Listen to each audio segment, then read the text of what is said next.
आदाब नाजरीन, खबरनामे में आपका इस्तकबाल है। मैं हूं आपके साथ रेशमा। आइए नजर डालते हैं इस वक्त की हेडलाइंस पर।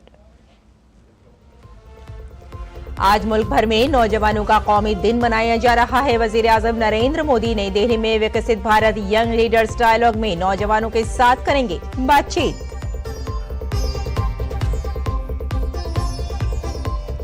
इसरो तारीख रकम करने के करीब। स्पेसएक्स मिशन के दोनों खलाई जहाज डॉकिंग के लिए इंतहाई नजदीक पहुंचे। भारत डॉकिंग करने वाला अब चौथा मुल्क बन जाएगा। शुमाली हिंद में फिलहाल सर्दी से कोई राहत नहीं। आज शुमाल मगरिब और वस्ती हिंद में गरज चमक के साथ बारिश और जालाबारी का इम्कान। कई इलाकों में घनी धुंध का अलर्ट भी जारी। लॉस एंजलिस के जंगलात में आग नए रिहायशी इलाकों तक फैली। आग से इमलाक के नुकसान का तखमीना अब तक $150 बिलियन लगाया गया। साल के पहले ग्रैंड स्लैम ऑस्ट्रेलियन ओपन का आगाज दुनिया भर के मशहूर खिलाड़ियों के साथ। भारत के सुमित नागल, रोहन बोपन्ना, श्रीराम बालाजी और युकी भामरे भी उतरेंगे कोर्ट में। और आइए अब खबरों पर डालते हैं तफसील से नजर। बीजेपी ने दिल्ली असेंबली इंतखाबात के लिए 29 उम्मीदवारों की दूसरी फहरिस्त जारी की है। दूसरी फहरिस्त में बीजेपी ने करावल नगर से कपिल मिश्रा, हाल ही में आम आदमी पार्टी से बीजेपी में शामिल होने वाली प्रियंका गौतम को कोंडली से, जबकि पार्टी ने मोती नगर से दिल्ली के साबिक वजीर आला मदन लाल खुराना के बेटे हरीश खुराना को मैदान में उतारा है। दूसरी फहरिस्त जारी होने के साथ ही पार्टी ने 70 रुकनी दिल्ली असेंबली इंतखाबात के लिए 58 सीटों के लिए उम्मीदवारों के नामों का ऐलान किया है। वजीर आजम नरेंद्र मोदी आज नई दिल्ली में इंडिया यंग लीडर्स डायलॉग में नौजवानों के साथ बातचीत करेंगे। भारत मंडपम में मुनक्किद होने वाले इस प्रोग्राम में एक खुसूसी नुमाइश का भी एहतमाम किया जाएगा। इस प्रोग्राम का मकसद नौजवानों में स्वामी विवेकानंद के अफकार और नजरियात के तई बेदारी फैलाना है। इस साल के नौजवानों के कौमी दिन का मौजू है पायदार मुस्तकबिल के लिए नौजवान। लचीलेपन और जिम्मेदारी के साथ कौम की तामीर और तरक्की है। पीएम मोदी इस प्रोग्राम में मुल्क भर के 3000 नौजवान लीडरों से बातचीत करेंगे। असेंबली इंतखाबात में शानदार कामयाबी के बाद बीजेपी आज स्वामी विवेकानंद के यौम पैदाइश पर महाराष्ट्र के शिरडी में अपना रियासती कन्वेंशन मुनक्किद करेगी। मरकजी वजीर दाखिला अमित शाह, कौमी सदर जेपी नड्डा, मरकजी वजीर नितिन गडकरी, पीयूष गोयल के साथ रियासती वुज़रा और सीनियर लीडरान एग्जीक्यूटिव मीटिंग में शरीक होंगे।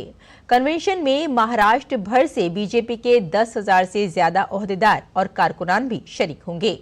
कन्वेंशन के दौरान देवेंद्र फडणवीस को रियासत का वजीर आला बनने पर शानदार मुबारकबाद दी जाएगी। कन्वेंशन में स्वामी विवेकानंद के अफकार नजरियात पर मबनी नौजवानों को राग़िब करने के लिए एक खुसूसी मुहिम भी चलाई जाएगी। मरकजी वजीर दाखिला अमित शाह आज महाराष्ट्र के दौरे पर होंगे। अमित शाह शिरडी में मुनक्किद महाराष्ट्र बीजेपी रियासती कन्वेंशन की इख्तितामी तकरीब में शिरकत करेंगे।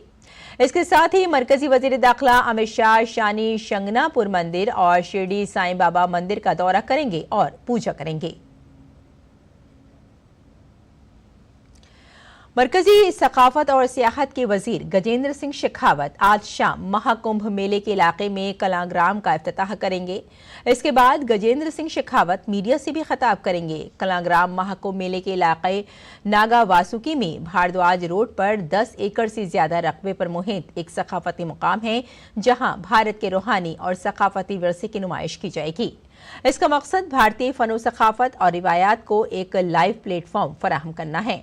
कलाग्राम महाकुंभ के दौरान अकीदतमंदों और सयाहों के लिए भारतीय सकाफती विरसे का मरकज बन जाएगा। इसमें मुख्तलिफ रियासतों के लोक फनून, दस्तकारी, मौसीकी, रक्स और नुमाइश पेश की जाएगी। काबिल जिक्र है कि इससे कबल 8 जनवरी को वजीर सियाहत गजेंद्र सिंह शेखावत ने महाकुंभ मेले के इलाके में कलाग्राम का दौरा किया था और तैयारियों का जायजा लिया था।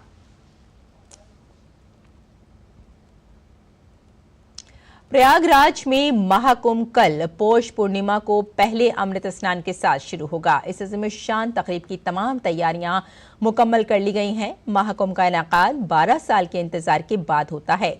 काबिल जिक्र है कि इस बार संत और मुख्तलिफ अखाड़े संगम के किनारे महाकुंभ मेले के लिए प्रयागराज पहुंचे हैं। कल पौष पूर्णिमा से शुरू होने वाला महाकुंभ 26 फरवरी तक जारी रहेगा। महाशिवरात्रि 26 फरवरी को है और इस दिन महाकुंभ का आखिरी स्नान होगा।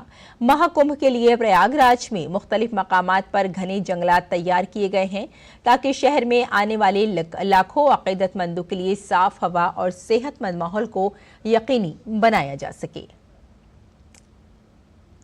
अयोध्या में राम जन्मभूमि पर भगवान राम की प्राण प्रतिष्ठा की पहली सालगिरह पर आज राम जन्मभूमि पर मुख्तलिफ प्रोग्राम शुरू होंगे। इस दौरान यजुर्वेद के 40 पारायण पढ़े जाएंगे। मंत्रों के साथ अग्नि देवता की पूजा की जाएगी। राम जन्मभूमि कॉम्प्लेक्स में दोपहर 2 बजे से शाम 5 बजे तक श्री राम मंत्र के 6 लाख मंत्र किए जाएंगे। इसके साथ ही मजहबी रसूमात अदा की जाएंगी। शाम 6 बजे से रात 9 बजे तक महाकमाल के भी गीत गाए जाएंगे। कल भगवान के महाअभिषेक के बाद उन्हें सजाया गया और फिर महाआरती की गई थी। इसरो के खलाई डॉकिंग के तजुर्बे के लिए खला में भेजे गए 2 सैटेलाइट्स अब 15 मीटर के फासले पर हैं। इसरो के मुताबिक सैटेलाइट्स 15 मीटर की दूरी से 3 मीटर आगे बढ़े और फिर सैटेलाइट्स को वापस महफूज फासले पर ले जाया गया। इसरो ने कहा कि ऑसिडेक्स चैसर और SDX-02 टारगेट सैटेलाइट अच्छी पोजीशन में हैं और डॉकिंग के करीब हैं। इसरो ने कहा कि डेटा का तज्जिया करने के बाद डॉकिंग के अमल को आगे बढ़ाया जाएगा। जैसे जैसे मजीद मालूमात मिलेगी इसका इश्तराक करते रहेंगे। और नाज़रीन, गुजरात के अहमदाबाद में हफ्ते को काइट फेस्टिवल शुरू हो गया है। इस मौके पर वजीर आला भूपेंद्र पटेल ने इसका इफ्तिताह किया। ये फेस्टिवल 14 जनवरी तक जारी रहेगा। काबिल जिक्र है कि मुल्क और बैरूनी मुल्क से पतंगबाज इस मेले में शिरकत के लिए वहां पहुंच रहे हैं। पेश है एक खास रिपोर्ट।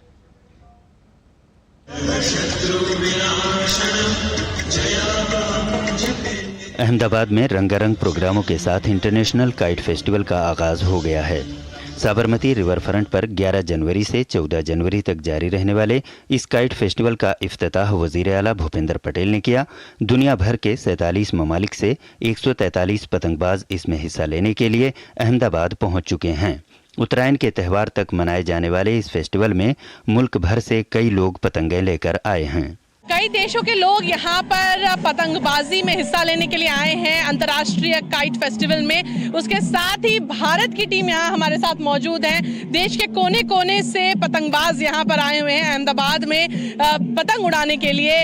सर, कैसा अनुभव है यहाँ पर, कैसा लग रहा है? अलग अलग तरीके के पतंग यहाँ पर भी नजर आ रहे हैं और सबका अलग जोश नजर आ रहा है। बिल्कुल, एकदम जोश के साथ, एकदम भरी जोश के साथ आपको कई देशों से और प्लस अपना भारत से भी जो कई जगह से आए हुए पतंगबाजियों की आपको पतंग उठाते हुए यहाँ नजर आएगा। मुझे ये शौक पिछले 8 साल से लगा है, उसके बाद छूटने का नाम ही नहीं ले रहा है। ऐसा वातावरण है जो एक अनोखा है, अनुभव काफ़ी अच्छा है। बहुत अच्छा है और ये मेरा फर्स्ट टाइम है, बट बहुत ही अच्छा है, बहुत कलरफुल है और मुझे तो बहुत मज़ा आ रहा है। हाँ, ये बहुत ही खूबसूरत फेस्टिवल है। काइट फेस्टिवल बहुत सारे होते हैं वर्ल्ड में, उसमें से एक ये बहुत फेमस फेस्टिवल है और हर एक काइट फ्लायर का एक सपना होता है कि यहाँ पे आवे। मैं यहाँ कम से कम 6 बार आ चुका हूँ, तो मतलब कोविड के छोड़ के हुआ ही नहीं, तो मुझे बहुत अच्छा लगता है कि ये टूरिज्म डिपार्टमेंट इतना हाई लेवल पे करता है कि ऑल ओवर दी वर्ल्ड लोग आ रहे हैं। तो एक्चुअली ये पतंग जो है हमें डिफरेंट कंट्रीज को जोड़ती है। रंग बिरंगे पतंगों से अहमदाबाद का आसमान रंगीन हो गया है। बैनुल-अक़वामी पतंग मेला लोक सकाफत और सियाहत के शोबे को फरोग देने में अहम किरदार अदा करता है। इस फेस्टिवल के जरिए 2 तरफा दोस्ती, फन और मुश्तरका सकाफत की भी नुमाइश की जाती है। गुजरात में आने वाले पतंगबाज और उनके मुनफरिद किस्म की रंग बिरंगी पतंगें इंटरनेशनल काइट फेस्टिवल की खास तवज्जो का मरकज़ हैं। बैरून मुल्क मुकीम गुजरात के लोग भी इस खुसूसी फेस्टिवल में शामिल होने के लिए आते हैं। गुजरात में ये त्यौहार स्टैचू ऑफ यूनिटी, राजकोट और द्वारिका के शिवराजपुर बीच जैसी जगहों पर भी मनाया जाएगा। वज़ीर आज़म नरेंद्र मोदी ने इस फेस्टिवल को आलमी सतह पर पहचान दिलाने के लिए गुजरात के वज़ीर आला होते हुए जो कोशिशें उन्होंने की थीं, उसकी वजह से इस काइट फेस्टिवल की मकबूलियत में रोज़ बरोज़ इजाफा होता जा रहा है। पतंग फेस्टिवल में आने वाले सयाहों से वज़ीर आज़म नरेंद्र मोदी के वोकल फॉर लोकल मुहिम को भी काफ़ी फ़रोग़ हासिल हो रहा है। Bureau report, DD news Urdu खबरें। और महाराष्ट्र में सरपंच संतोष देशमुख कत्ल केस में 8 मुलजिमीन के खिलाफ Maharashtra control of organised crime act यानी मकोका नाफिज किया गया है। पुलिस ने इस कत्ल में मुलविस 7 मुलजिमीन को गिरफ्तार कर लिया है, ताहम एक मुलजिम की तलाश जारी है। पुलिस के मुताबिक सरपंच संतोष देशमुख को 9 दिसंबर को अगवा किया गया था और उन्हें वहशियाना तशद्दुद के बाद कत्ल कर दिया गया। उत्तर प्रदेश के कन्नौज में रेलवे स्टेशन पर जेर तामीर इमारत पर स्लैब डालने के दौरान शटरिंग फेल होने से कई मजदूर जख्मी हो गए। कानपुर कमिश्नर के विजेंद्र पांड्यान के मुताबिक तकरीबन 28 लोगों को बचा लिया गया है और 6 लोग शदीद जख्मी हैं, लेकिन वो खतरे से बाहर हैं। तमाम जख्मियों को इलाज के लिए मुकामी अस्पताल में दाखिल कराया गया है। इस वाक़े की तहकीकात के लिए 4 अफसरान पर मुश्तमिल कमेटी तश्कील दी गई है जो वाक़े की वजूहात की तहकीकात करेगी। सनत और अंदरूनी तिजारत के फरोग के महकमे DPIIT ने भारत में स्टार्टअप्स की कारकर्दगी पर ताज़ा तरीन आदद शुमार जारी किए हैं। DPIIT के मुताबिक 2016 में स्टार्टअप इंडिया पहल के आगाज के बाद से 2024 तक रजिस्टर्ड स्टार्टअप्स की तादाद में जबरदस्त इजाफा हुआ है। 9 सालों में भारत में रजिस्टर्ड स्टार्टअप्स की तादाद 400 से बढ़कर 1,57,000 से ज्यादा हो गई है। इस मुद्दत के दौरान डेडिकेटेड स्टार्टअप्स पॉलिसियों के साथ भारत में रियासतों और मरकज के जेर इंतजाम इलाकों की तादाद भी 4 से बढ़कर 31 हो गई है। रमा माली साल की दूसरी छमाही में मुल्क की शरह नमू में इजाफा मुतवक्के है। बैंक ऑफ बड़ौदा की एक रिपोर्ट के मुताबिक डिजिटल अदायगियों, बिजली की मांग, हवाई मुसाफिरों की तादाद में इजाफा, बढ़ते हुए टोल और GST की वसूली याबी जैसी मुस्बत इशारे के साथ मुल्क की तरक्की की शरह में इजाफा मुतवक्के है। ज़राई शोबे के माली साल 2023-24 में 4.1% से बढ़कर 3.8% की मजबूत तरक्की मुतवक्के है। रबी की बुआई गुज़िश्ता साल के मुकाबले में ज्यादा हुई है और ये ज़राई तरक्की के लिए एक अच्छी अलामत है। माली साल 2024-25 की तीसरी सहमाही में GST की वसूलियाबी में भी 8.3% इजाफा हुआ, जो कि फरोख्त की मांग में इजाफे की निशानदेही करता है। रिपोर्ट के मुताबिक कुछ डिजिटल अदायगियों, बिजली की मांग, इलेक्ट्रॉनिक दरामदात और खाद की फरोख्त में इजाफे के साथ मांग में इजाफे का अंदिया है और निजी खपत की नमू माली साल 2023-24 के 4% के मुकाबले माली साल 25 में 7.3% रहेगी, जिससे आने वाले महीनों में पायदार तरक्की के इम्कानात बढ़ सकते हैं। और शुमाली हिंद में इस वक्त सर्दी से कोई राहत नहीं है। सुबह से शाम तक शदीद धुंध और सर्दी की लहर की वजह से कई रियासतों में पारा मुसलसल कम से कम सतह की तरफ बढ़ रहा है। मुल्क की बेशतर रियासतों में सूरज बादलों के पीछे छुपा हुआ है, जिसकी वजह से दिन भर सर्दी का एहसास होता है। दिल्ली NCR से लेकर यूपी, पंजाब, हरियाणा, बिहार, राजस्थान, मध्य प्रदेश, छत्तीसगढ़, झारखंड, मेघालय, अरुणाचल, आसाम और दीगर कई रियासतों में सर्दी लोगों को घरों के अंदर रहने पर मजबूर कर रही है। कल दिल्ली के कुछ इलाकों में बारिश हुई, जिसकी वजह से पारा गिर गया।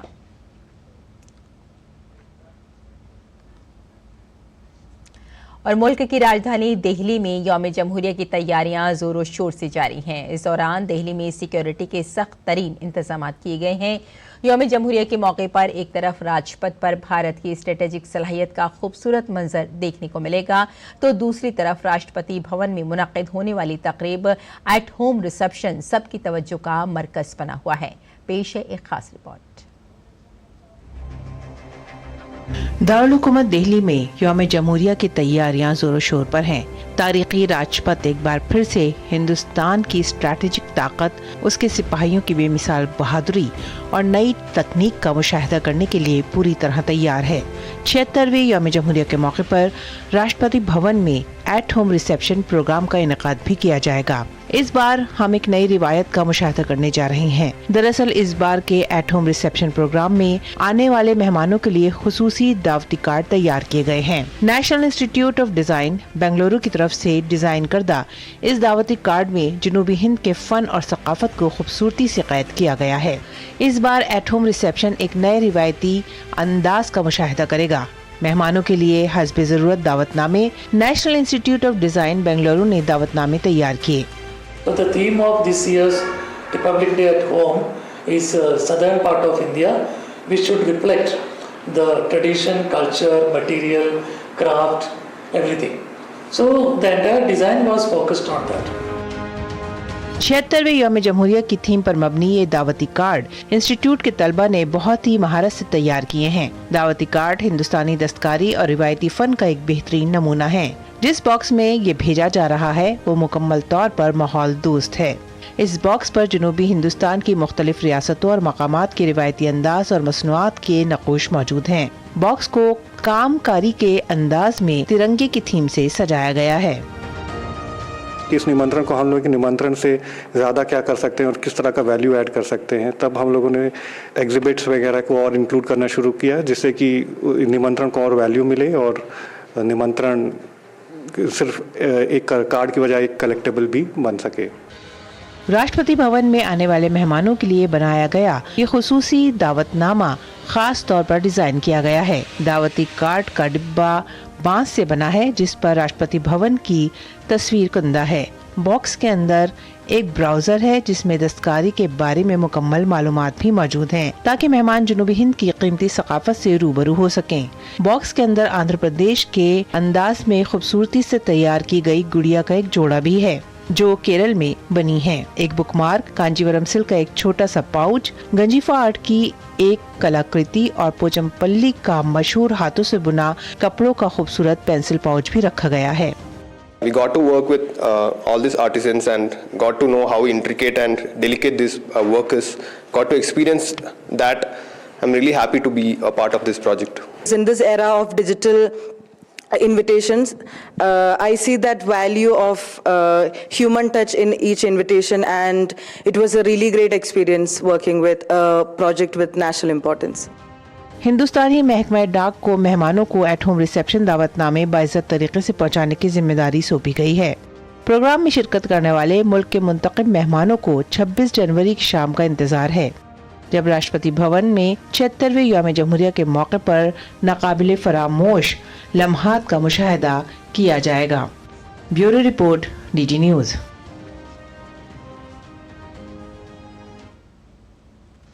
और आइए अब नजर डाल लेते हैं दिल से शाये कुछ उर्दू अखबारात पर।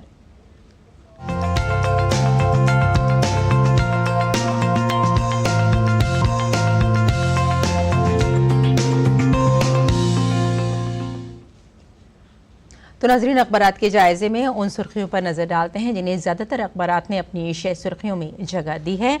और इसमें सुर्खी है कि किरण रिजिजू सऊदी अरब के 5 रोज़ा दौरे पर हैं और 2 फरीकी मुआहदे पर दस्तखत का इम्कान बताया जा रहा है। और हिंदुस्तान का 10,000 इजाफी आज़मीन हज के लिए कोटा बढ़ाने का मुतालबा भी किया गया है। जी हाँ, मरकजी वजीर बराए अक़लियती उमूर किरण रिजिजू ये दौरा बताया जा रहा है कि हिंदुस्तानी मुसलमानों के ताल्लुक से बहुत अहम करार दिया जाएगा। साथ ही ये दौरा दोनों ममालिक के जो रिश्ते हैं उन्हें मजीद मजबूत करेगा। और यहाँ आपको बता दें कि 2025 के लिए 1,75,000 जो 25 में ये जो आज़मीन थे उनको तय किया गया था। लेकिन अगर हम यहाँ हिंदुस्तान की बात करें तो हिंदुस्तान ने इसमें 10,000 लोगों के बढ़ाने की बात कही है। और साथ ही साथ किरण रिजिजू कई आला अहदेदारों के साथ भी इस दौरे के दौरान मुलाकात करेंगे और कई दीगर उमूर पर भी उनकी नज़र होगी और वहाँ पर कई दीगर जो लोगों से मुलाकात करेंगे और कई अहम उमूर पर बातचीत के भी इम्कानात बताए जा रहे हैं। और अब देख लेते हैं नाज़रीन अगली सुर्खी।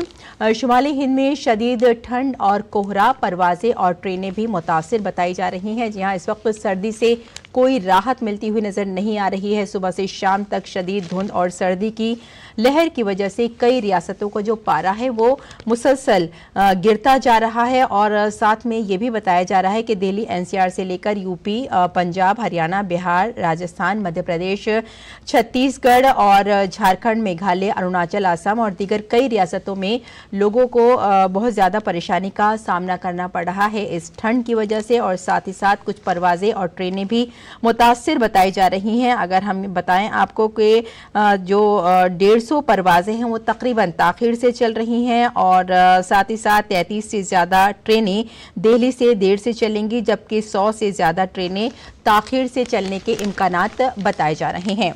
और अब देख लेते हैं नाजरीन अगली सुर्खी। ये सुर्खी काफ़ी अहम हो जाती है। जी हाँ, सर्जिकल रोबोटिक सिस्टम ने 286 किलोमीटर से एक कामयाब सर्जरी की है। और आपको बता दें कि टेली रोबोटिक सर्जरी ने इस शोबे में एक तारीख रकम की है। इससे पहले ऐसा कभी देखा नहीं गया, लेकिन 286 किलोमीटर दूर से जो सर्जरी की गई है ये अपने आप में नुमाया बताई जा रही है।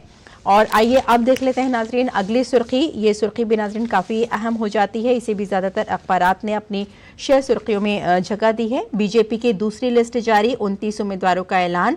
पार्टी ने कपिल मिश्रा को करावल नगर जबकि हरीश खुराना को मोती नगर सीट से उतारा है। और साथ में ओखला असेंबली हल्के से मनीष और मटिया महल असेंबली हल्के से दीप्ति और बल्लीमारान असेंबली हल्के से कमल बागड़ी और सेलमपुर असेंबली हल्के से अनिल गोड को मैदान में उतारा गया है। अब तक पार्टी ने 70 में से 58 उम्मीदवारों का ऐलान कर दिया है। और आइए अब देख लेते हैं नाजरीन अगली सुर्खी। ये भी मौसम के लिहाज से सुर्खी है। हल्की बारिश के बाद शदीद सर्दी की जद में दिल्ली एनसीआर कौमी शाहराहों पर तेज दौड़ने वाली कारों पर ब्रेक लग चुका है और भयानक कोहरे से ट्रेनों की रफ्तार भी काफ़ी थम चुकी है, काफ़ी कम हो गई है। और दिल्ली एनसीआर के जो लोग हैं उन्हें कोहरे का काफ़ी सामना करना पड़ रहा है, जिसकी वजह से आने जाने में काफ़ी तकलीफ का सामना है। ख़ासतौर से अगर सुबह की बात करें तो सुबह में कोहरा काफ़ी होता है, जिसकी वजह से गाड़ियों की आमद-ओ-रफ्त में भी कमी देखी जा रही है। और अब देख लेते हैं चलते चलते एक और सुर्खी। मोहम्मद शामी की 1 साल के बाद टीम इंडिया में वापसी।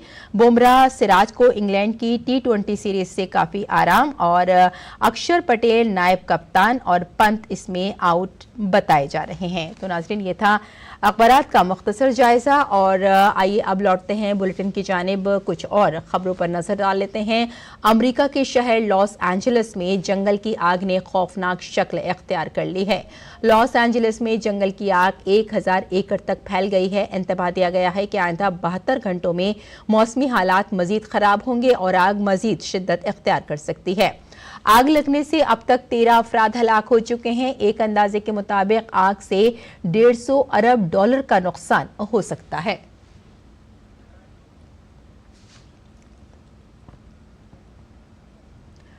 और इंग्लैंड के खिलाफ 22 जनवरी से शुरू होने वाली 5 मैचों की T20 सीरीज के लिए टीम इंडिया का ऐलान कर दिया गया है। काबिल जिक्र है कि फर्स्ट बॉलर मोहम्मद शामी की 14 माह के बाद वापसी हुई है। सूर्या कुमार यादव इंग्लैंड के खिलाफ टीम की क़यादत करते हुए नजर आएंगे, जबकि अक्षर पटेल नायब कप्तानी करते नजर आएंगे। इसके अलावा टीम में संजू सैमसन, अभिषेक शर्मा, तिलक वर्मा, हार्दिक पांड्या, रिंकू सिंह, नीतीश कुमार रेड्डी, हर्षित राणा, अर्शदीप सिंह, वरुण चक्रवर्ती, रवि बिश्नोई और वॉशिंगटन सुंदर शामिल हैं। साल का पहला ग्रैंड स्लैम ऑस्ट्रेलियन ओपन आज से शुरू हो गया है। मेलबर्न में तमाम जुमरों के मैच शुरू हो गए हैं। भारत के लिए ऋतुक बोलीपल्ली मेलबर्न में अपना ग्रैंड स्लैम डेब्यू कर रहे हैं और उनके साथ तजुर्बेकार खिलाड़ी रोहन बोपन्ना, यूकी भामरी और श्रीराम बालाजी भी मैदान में हैं। मर्दों की सिंगल्स में दिफाई चैंपियन और आलमी नंबर 1 जानिक सिनर और 10 बार के टूर्नामेंट के चैंपियन नोवाक जोकोविच, अलेक्जेंडर ज़वेरेव और कार्लोस अलकराज, टेलर फ्रंट और डैनियल मेदवेदेव से ग्रैंड स्लैम टाइटल के लिए चैलेंज की तवक्को है। खवातीन की ड्रॉ में मुकाबला भी उतना ही सख्त होने की उम्मीद है। आलमी नंबर 1 खिलाड़ी आरिना सवालिंका और आलमी नंबर 2 खिलाड़ी एगा सोएटिक खिताब के लिए सरफहरिस्त दावेदारों में शामिल हैं। और अब मौसम का मिजाज।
तो नाज़रीन, खबरनामे में फिलहाल इतना ही। इजाजत दें, आदाब।